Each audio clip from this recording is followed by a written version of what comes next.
Hello, everyone. Welcome back to the Anthony Podcast.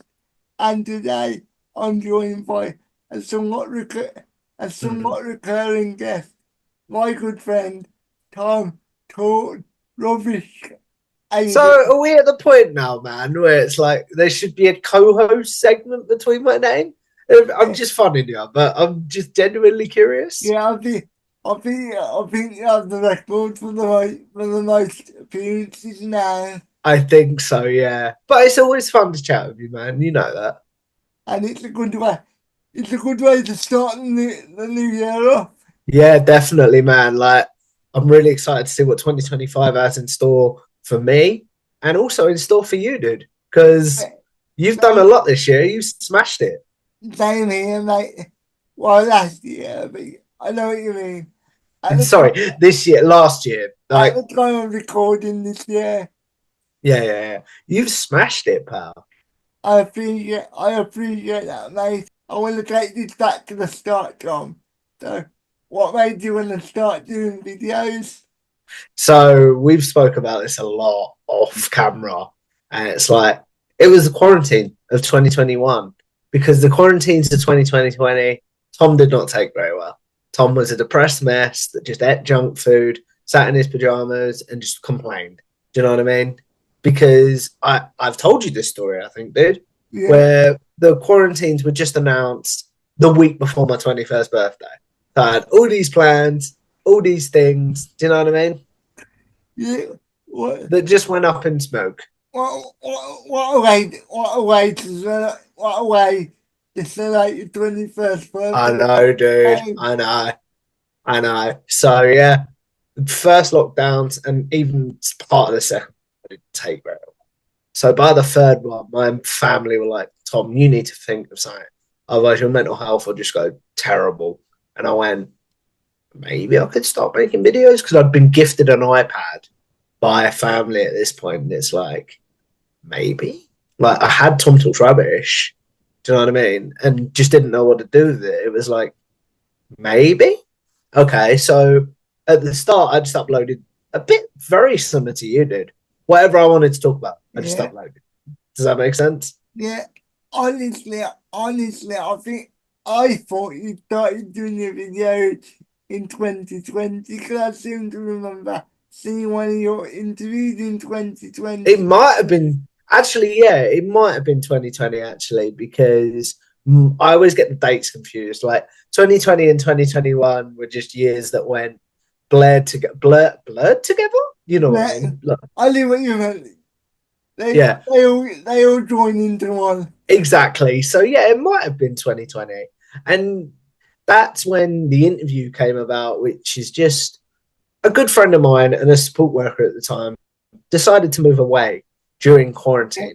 It wasn't during any of the lockdowns before anyone has a go or anything like that. It wasn't breaking any rules. Do you know what I mean? yeah, So obviously that was a new experience for people.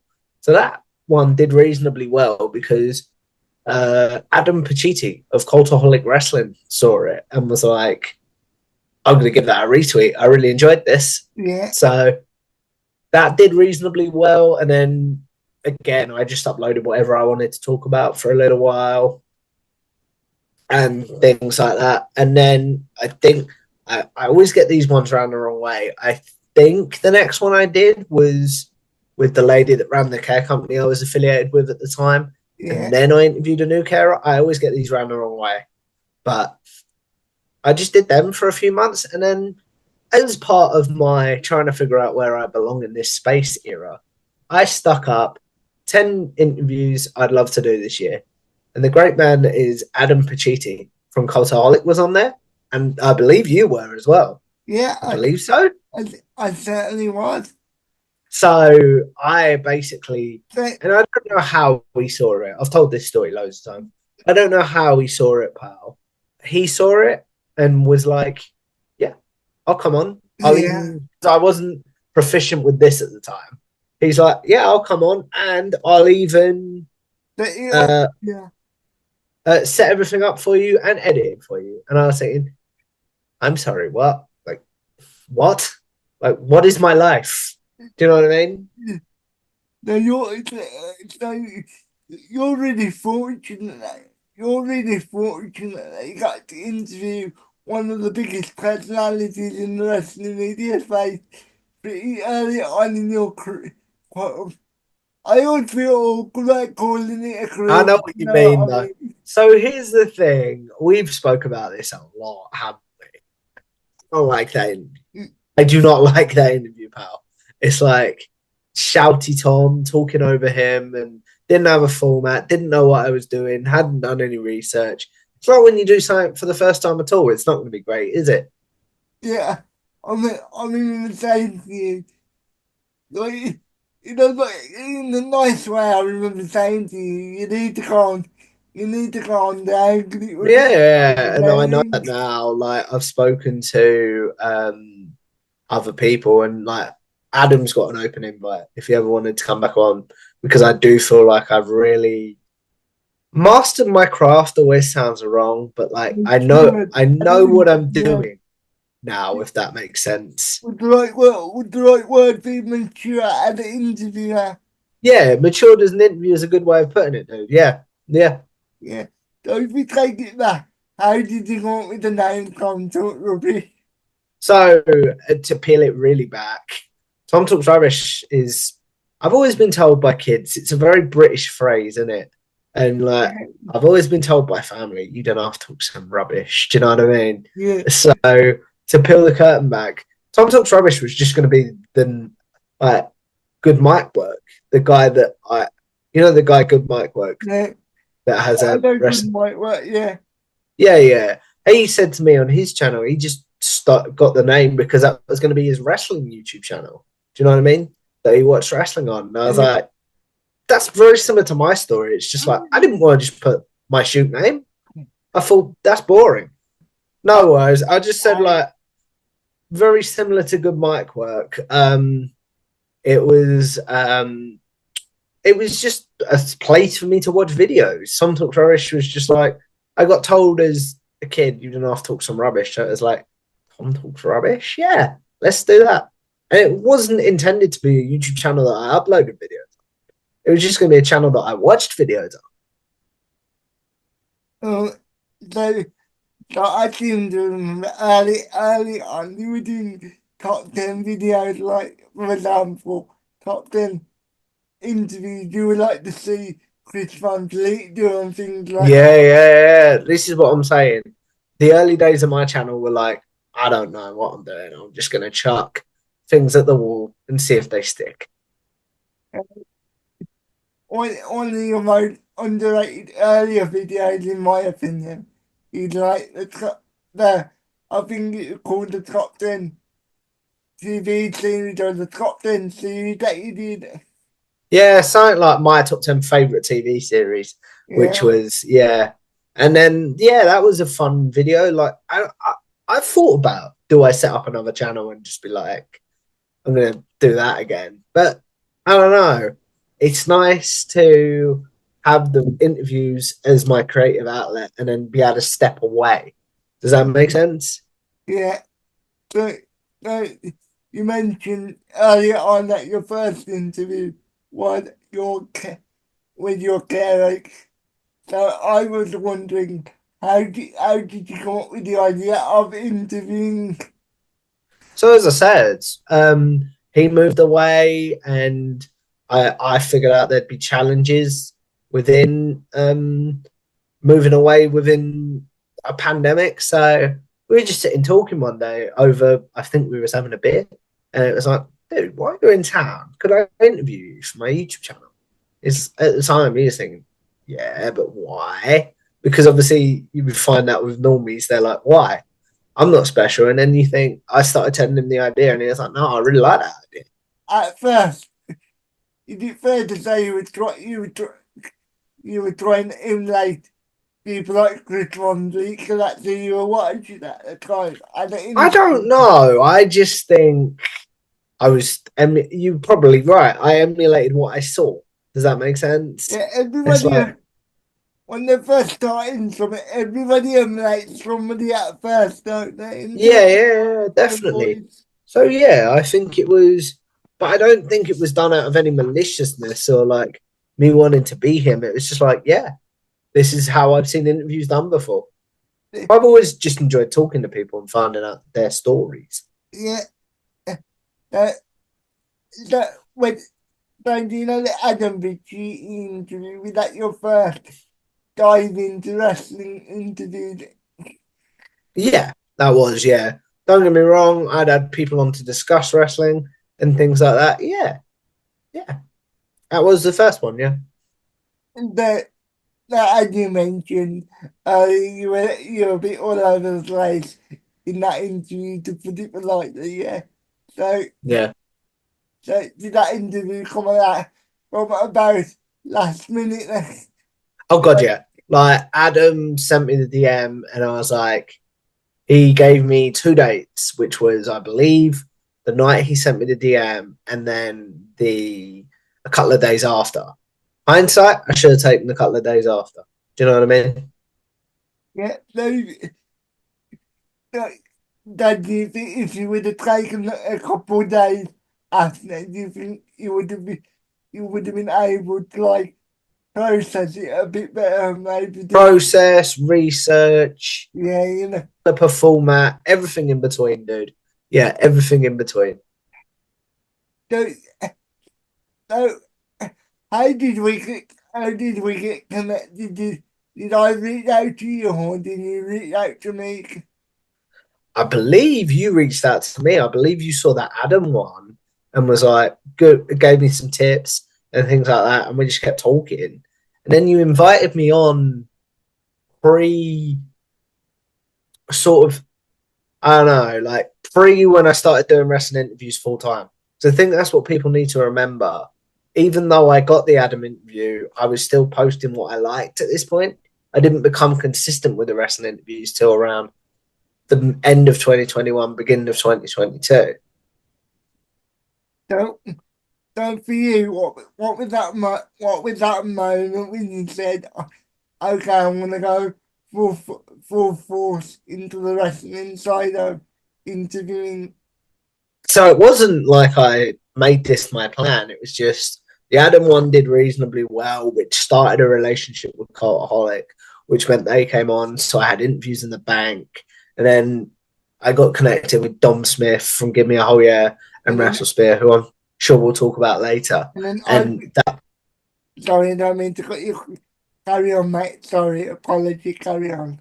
and then that spanned another one. And then, like it just, I managed to get some in the bank to the point that when I uploaded something else, people would be like, so when's the next interview, dude? I like these videos, but the interviews were doing the best, if that makes sense.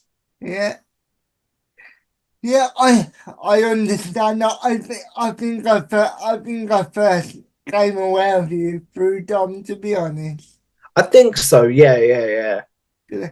because I remember you did that Dom interview, and then I saw, and then I watched that, and then I saw the top 10 people that I would like to interview.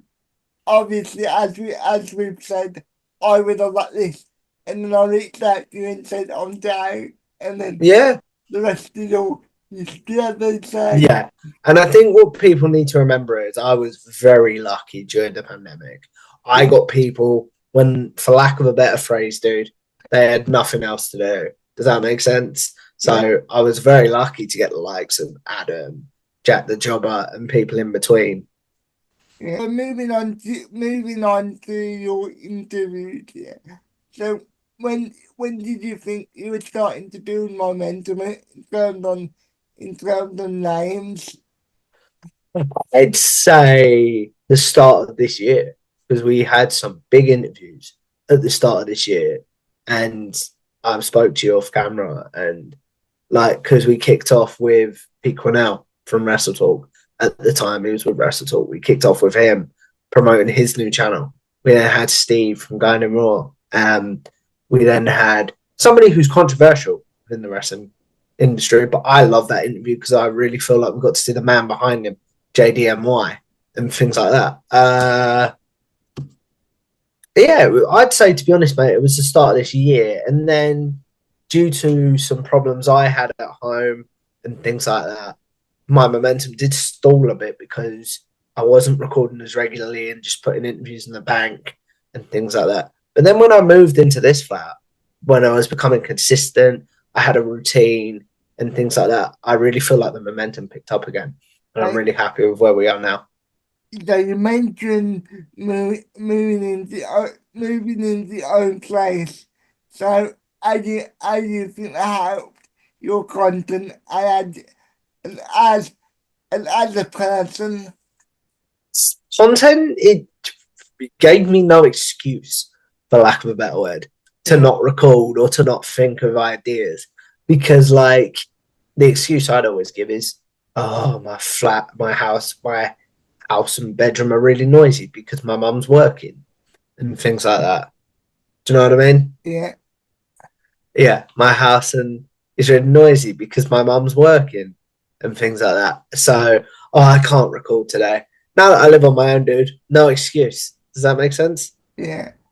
And what about as a person? Do you help you come out your shell more? So Maybe not come out my shell because I've always been outgoing, but it's helped me not rely on people as much anymore, if that makes yeah, sense.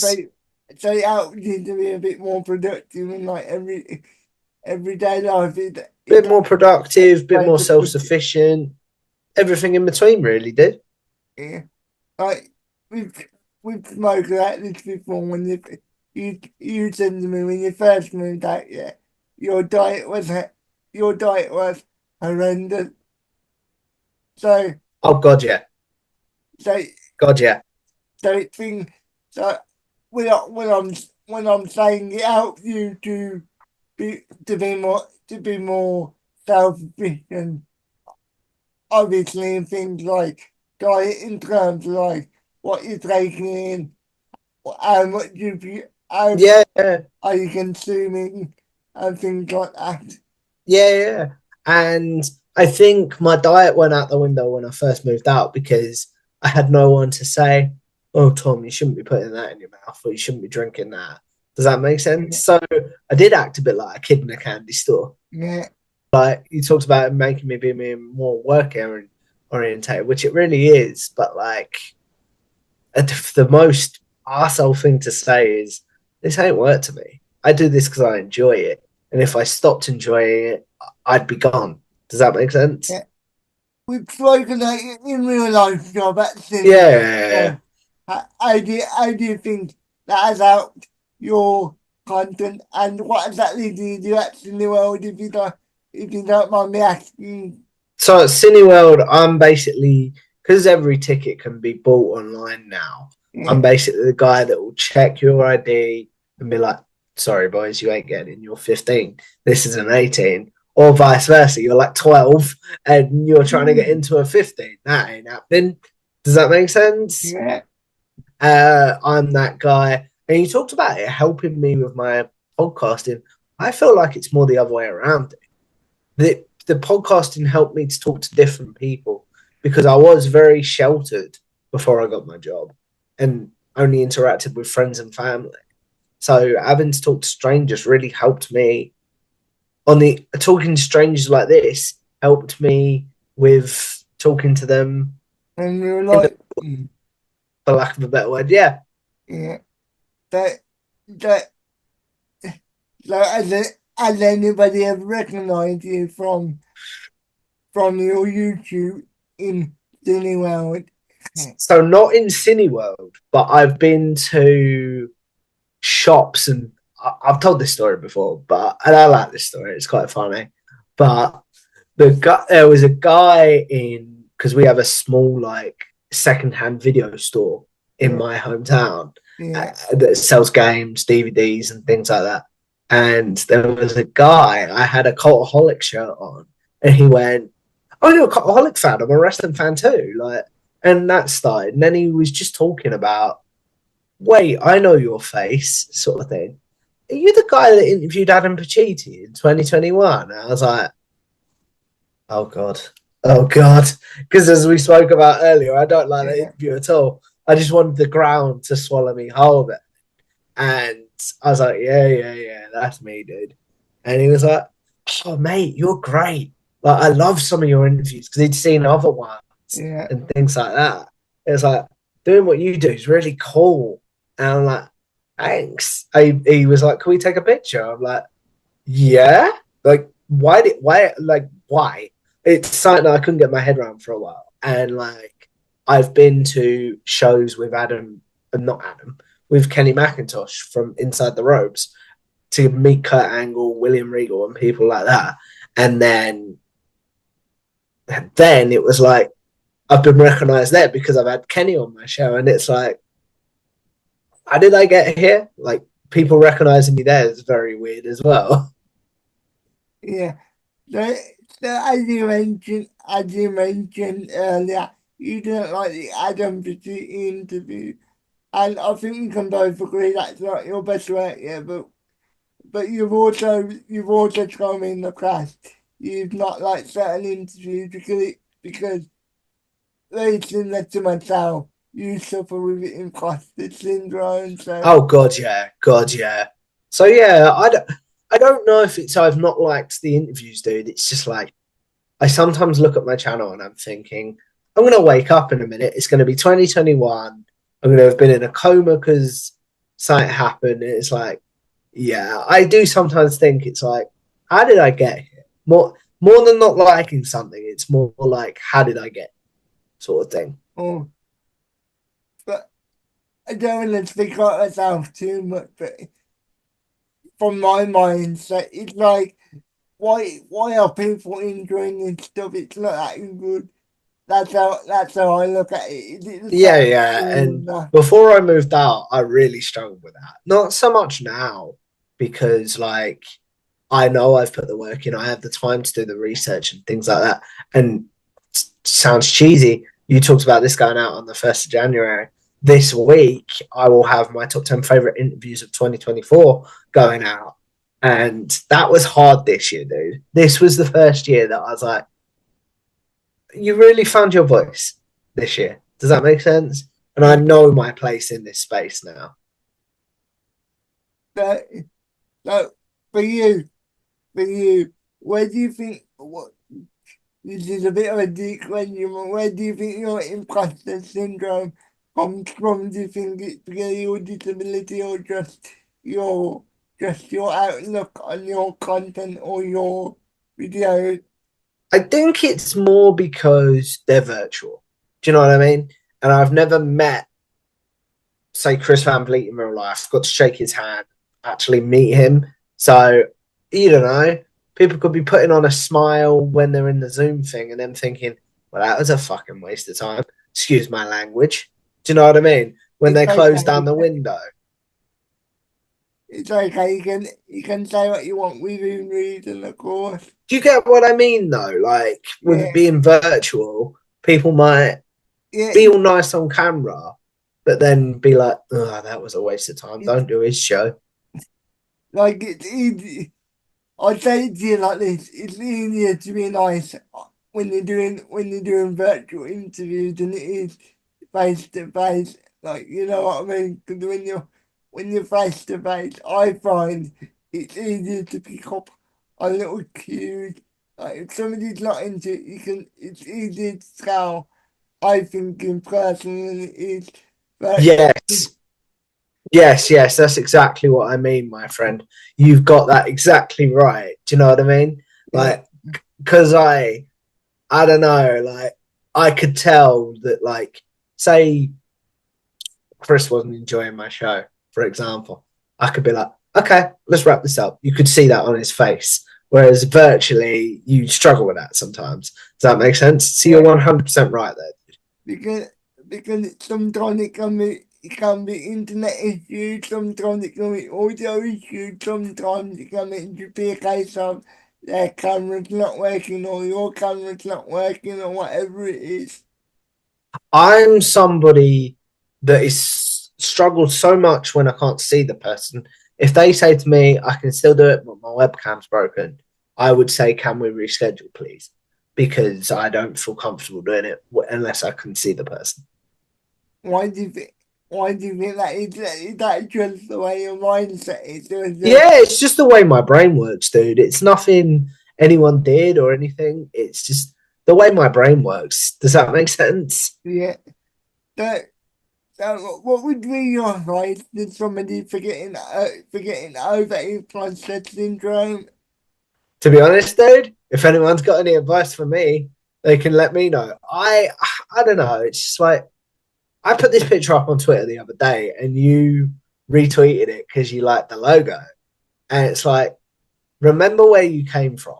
I think I tweeted out a picture where it was Yeah. like 3 years ago I had 400 subs, something like that, and now I've nearly got 1,400. Does that make Yeah, sense? with your old school logo, like I know. I'm old thinking about school. bringing that back. I'm not so sure, but I'm thinking about bringing that back. Honestly, I would keep the one you've got now. To be honest, I think it suits your channel better.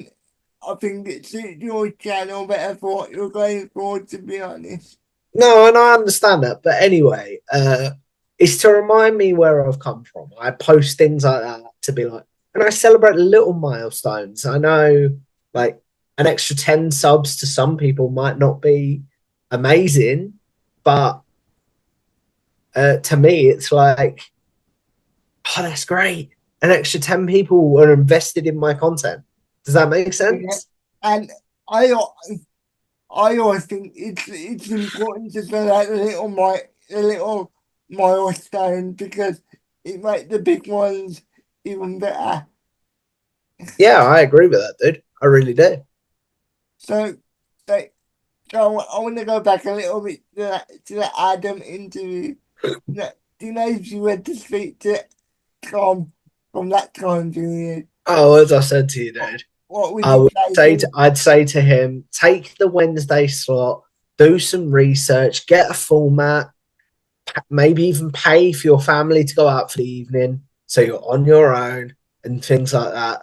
And does that make sense? Yeah. So, so you mentioned that that you didn't have a format at the time. When did you start developing a format like generic questions and things like that? So it just slowly came about because, like, when I was doing the early interviews, I was asking the generic wrestling questions. Do you know what I mean? So it's like instead of people saying, "Oh, it's crap, don't do that again," I just sort of because it really came about when I started getting people like Sean on because I was like, he must be asked that question on social media all the time. Does that make sense? Yeah, yeah, yeah. So it's like let let's help him out if I can and get people show people this is how he'd answer that question. And also, what you've started doing recently at the time of recording, you started uploading clips.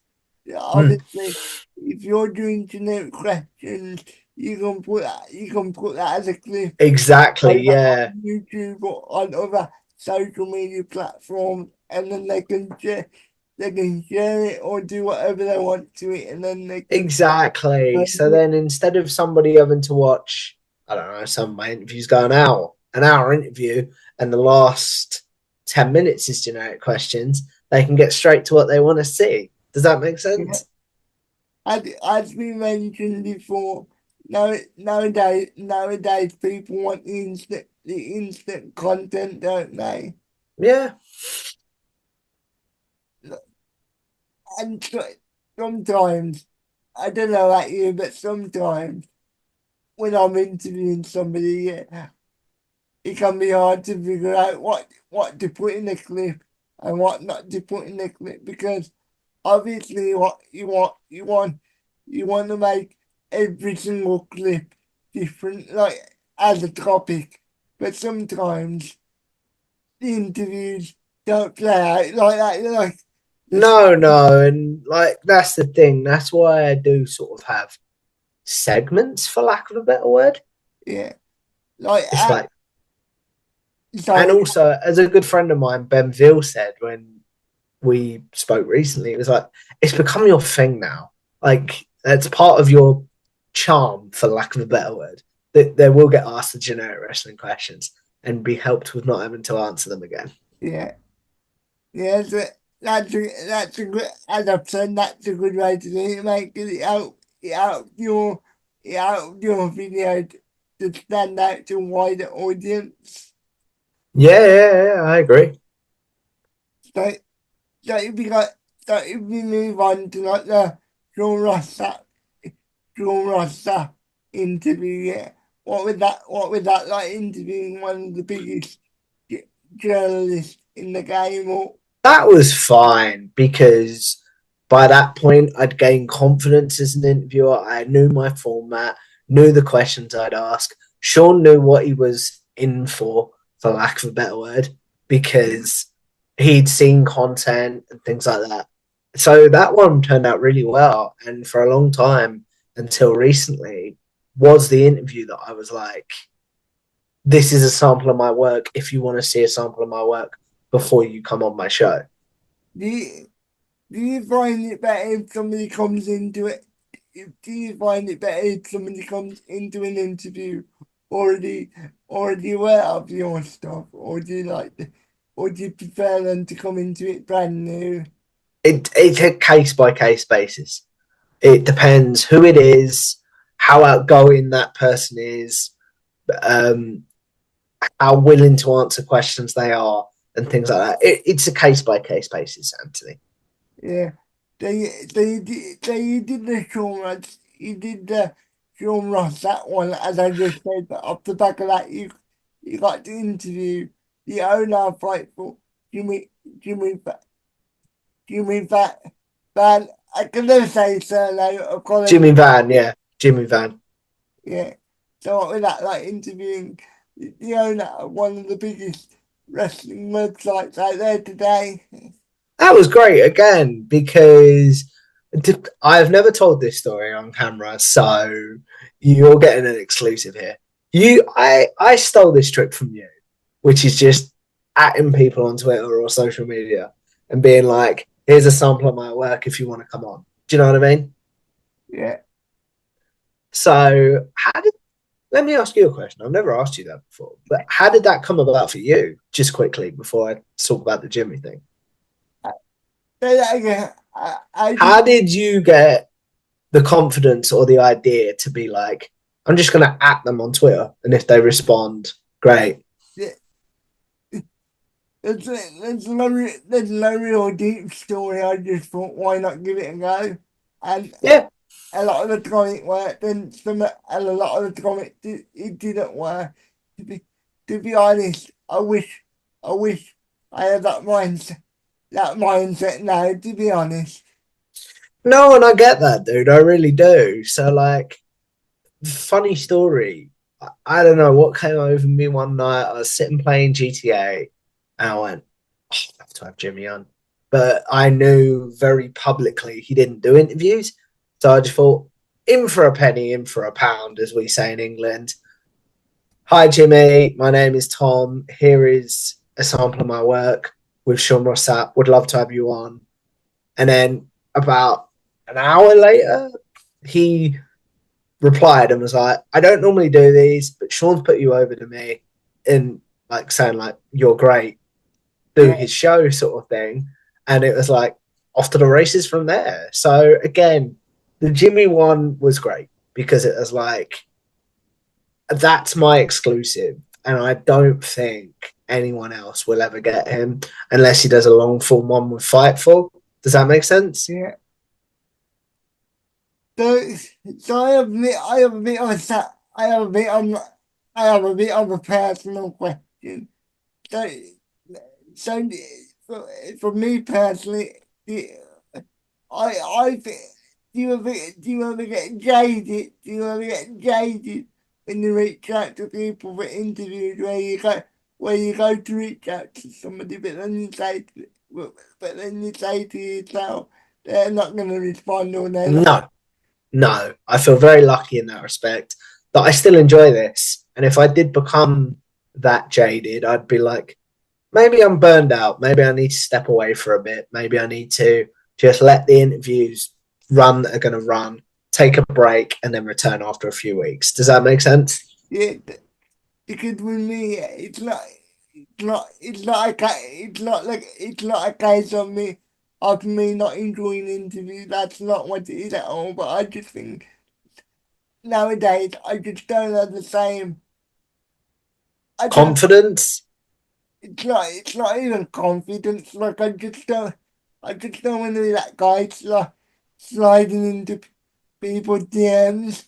And I feel like over the last couple of years, it's gotten worse. Of people just, uh, of people just sliding into people's DMs for a multitude of reasons. And I just don't want to be that. I just don't want to be that annoyance. Like, No, I understand that. And I've felt that way in the past. And it's like, man, these are just people. If they don't want to answer, they're not going to answer. Does that make sense? yeah, maybe it's me, and maybe I'm just more jaded of the internet as a whole. Maybe. But I will say this, dude. One of the biggest things that stopped me from being jaded, all social media came off my handheld devices. Does that make sense? So it's only on my computer. So I'll look once we've done this and things like that. But then I'm off it for the rest of the day. I don't look at it on my phone. I don't even have reminders or notifications on my phone. That helped me so much. Yeah, I think you might be onto something there, because what I have a habit of doing, I have a habit of scrolling just. In doom scrolling, because I did that when I first moved into this place because I was bored, didn't have a routine. And it's like, again, no one can say, oh, come on, Tom, come off your phone for a bit when you live on your own. Does that make sense? Yeah, And I remember there was one night, it was really bad. And I've told my mate this story since. He wanted to watch a movie with me. And I went, yeah, just give me 10 minutes. I'm just looking at something on my phone. Then he knocked on the door, being like, sorry, dude, I've got to go to bed now. I'd spent 3 hours on my phone and I'd not realised.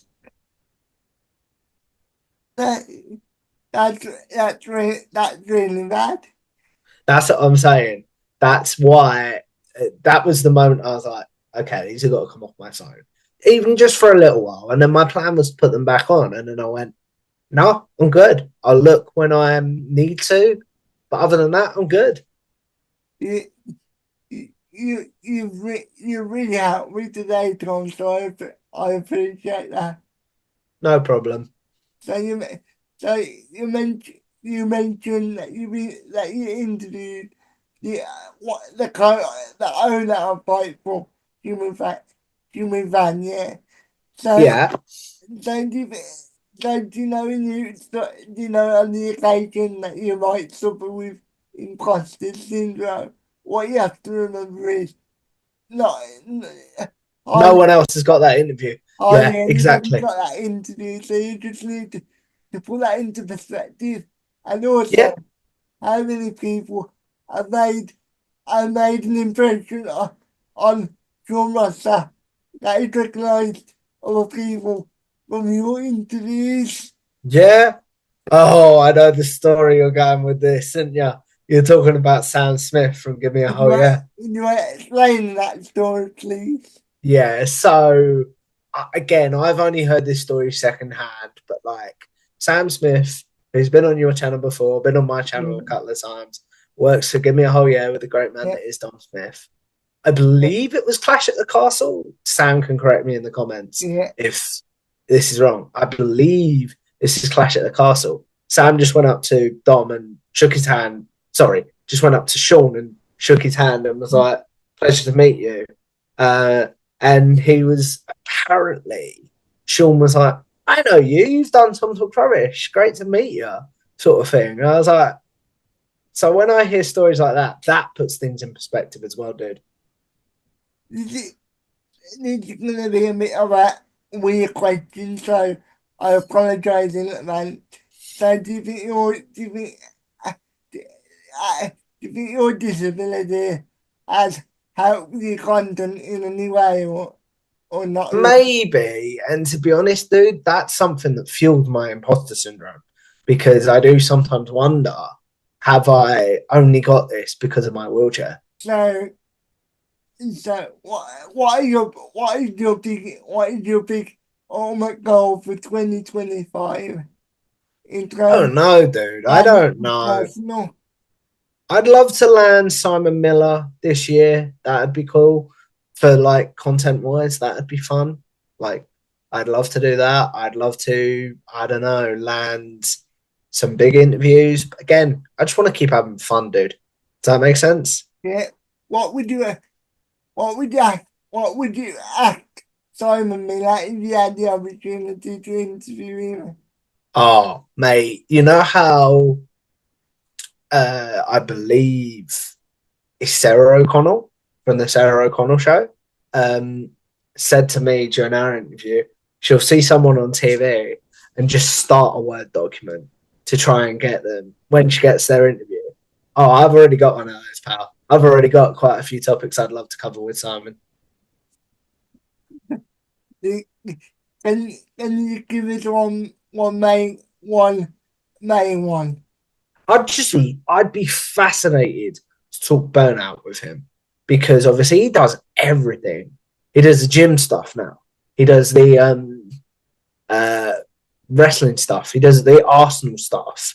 He does the wrestling. He does the YouTube stuff for What Culture and his own channel. I'd be fascinated to just talk about burnout with him and how the hell does he do it all without feeling like, okay, I've overdone it. Does that make sense? Yeah, for, for me, I think I would ask him about positivity because he always seems to be so positive. Yeah, and that as well. Yeah. Again, like there's a lot. If you saw this file, this notes app that's on my phone, dude, the poor man could be there for 2 hours. Like, obviously, I wouldn't do that, but I will say the poor man could be there for 2 hours. How do you, how do you know when when you reach out to some people, when you reach out to somebody and they don't respond, how did you used to react and how do you react to it now? Because I remember when I first started, Mm. I used to get genuinely annoyed. But So I don't know. Like back then, like your good self, I used to get genuinely annoyed. But then I think this is something podcasting has taught me. No isn't such a bad word. I used to hate the word no as a kid. Do you know what I mean? yeah, So I've learned that no isn't such a bad word. and I also think nobody's entitled for an interview or for anything really. Exactly, dude. Exactly that. Every time you get an interview, you should treat it as as a privilege. Yeah, and also I've sort of learned to treat it like it could be my last because I don't know, like I could want to stop one day, I could have to stop. Does that make sense? Yeah, that so you mentioned having to stop one day. What would be the what would what would really make what would be what would be the one what would be the one thing that you would where you would say, okay, I'm probably gonna have to stop. Is it is it if Twitter went away, or is it some No, no, no, no, no, no. personal Nothing than like that, dude. I don't know. It's enjoyment for me. If I stopped enjoying it, if I saw you pop up in the Zoom window, stop or saw Simon, for example, as we spoke about him today, pop up in the Zoom window and be like, nah, I'm not looking forward to this at all. I'm just doing this because I have to. Does that make sense? Yeah. Cause the reason why I was asking that is because I remember a couple of times in the past you've said on X or formerly Twitter, I might have to stop this because it's getting harder to reach out to people. Damn, he's good. He's good. So this is the thing. I've learned different ways of reaching out to people now. And do you know what I mean? It's like whether it's be sending them a message through other social media, whether it be actually sending an in email. Do you know what I mean? Yeah. So like, yeah, there's different ways that I'd reach out to people now. I nowadays I find it better to reach out via email because as I've said, because I have social media is now, a lot of people don't even bother checking Yeah, yeah. I think that's it as well. So that's the thing, dude. That again, that was immature Tom talking, and like what the world's about me, Tom talking. But Yeah, this version of Tom thinks as long as it's still fun, I'm going to keep trying. And even if I stepped away from the interviewing, I think I would definitely bring Tom Talks Rubbish back as like a, I don't know, like a version of how the channel was originally. Does like that make you, sense? like you, like you could do what I do and just upload whatever you wanted. Exactly. It's not life or death, dude. Like if an interview goes away. So like I could like I'd find other ways to be creative with Tom Talks Rubbish. I'll put it that way. So I want to talk about Chris Ramsey before we start wrapping it up now. Mm-hmm. So first of all, how did you start? How did you start watching Chris, and what what really made you a fan of Chris? So we've spoke about this off camera before, and Chris knows this because he was on my show. Yeah, Like, um, it was very much like I wasn't, and this sounds awful, but I wasn't watching for Chris as a person. I was watching because he got the biggest interviews. Does that make sense? yeah, This was around the first Double or Nothing. He had an interview with Cody, he had an interview with yeah, Chris Jericho, and people like that. And but then now Chris has become a part of my Tuesday schedule, for lack of a better word, as we record this. Oh, it's Monday today, isn't it? Monday. As we record this, but like he's become part of my schedule. I look on my podcast and go, "Oh, great, Chris has uploaded. That's something to watch while I'm playing video games." Or while I'm editing, everything in between. Does that make sense? Yeah. So what for you? For you, what makes Chris stand out from other interviewers? But obviously, it's a very saturated market, so to speak. I So think for me, it's that he'll cover controversial topics, but he won't go in with the so and so said this in an interview with them previously. Um, what is your response, for lack of a better word? yeah, I completely understand. If I'm being honest with you, mate, over the last couple of years, I haven't really been that into Chris, but I know you are, so I just thought I'd ask. No, I get you, dude. I get you. So, so as we start winding it down, so to speak. So obviously your channel grown a lot over the last couple of years. Why do you think people like your interview style? I don't know if they actually do, dude. This is the thing, or whether it's just the people that I'm interviewing are cool. So I can't answer that question. I think for me, it's because somebody asked me when I asked them for an interview recently, what is the goal of my channel? And it's like, I think it's just to remind people that Sean Ross Sapp didn't grow in a lab and show up with 200,000 followers. He started as a young wrestling fan, built his fandom, which built his career and everything in between. Does that make sense?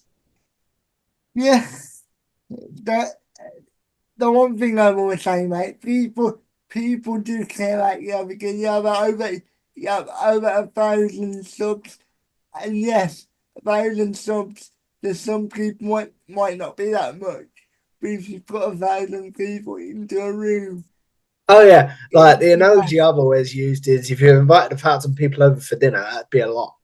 Do you know what I mean? so even though you might not think they're following for you, but let me tell you something, they are following for you. You just need to have a bit more belief in yourself. No, and I do appreciate that, mate. Yeah, I appreciate that. So, so my last two questions are, so as time goes along, everything we do can be recorded and documented forever. So, Oh no. so, so if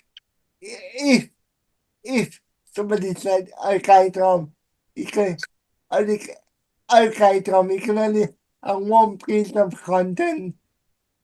You can only have one piece of content to remain personal, to remain personal for you, and the rest of it, it's gonna be, it's gonna be destroyed. What on would you click? My latest Brian Zane one. Like, I was really proud of how that turned out.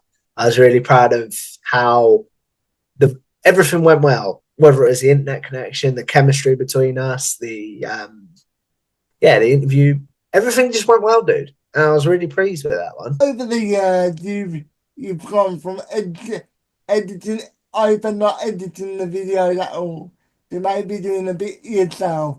Do Yeah. I mean, an editor. Do you ever miss? Do you ever miss doing the editing yourself? No, no, no, no, not at all. I hated editing. I still hate it when I have to do the clips now or the shorts. It's like I'm not good at it because we've spoke about before. I've got a media degree from Yeah, college. That was the one thing that I went. That was the one thing I always struggled with.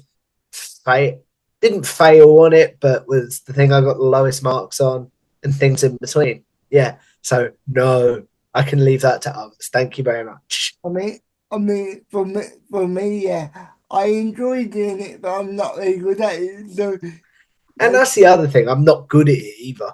so it's a bit, So I'd rather help someone else out that's good at it and everything in between, really.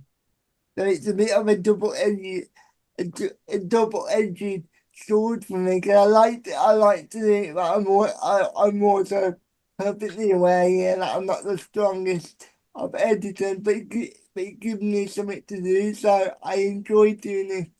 And yes, would it be easier if I just reached out to somebody and paid them to do it for me? Yes, but I also like doing it myself because it gives me something creative to do. No, and I do understand that, which is why I do edit the clips myself and make the shorts myself.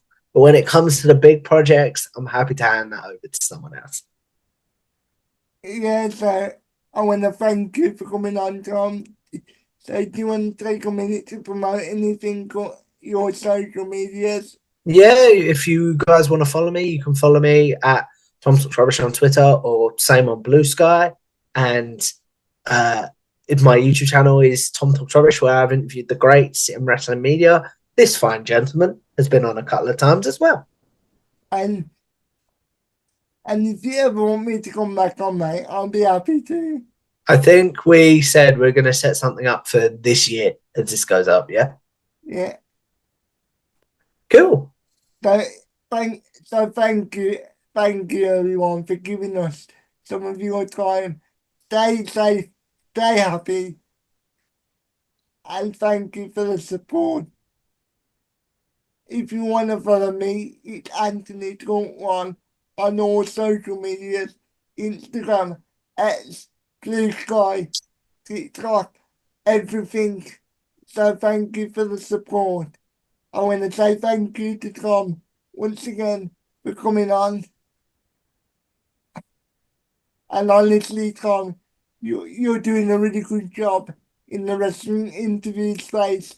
So I would really recommend if you enjoy pro wrestling and if you enjoy wrestling interviews in particular, please go and check out Tom's work. Thank you, kind sir. I really appreciate that. Happy New Year, everyone. Stay safe. Have a good time. Bye bye.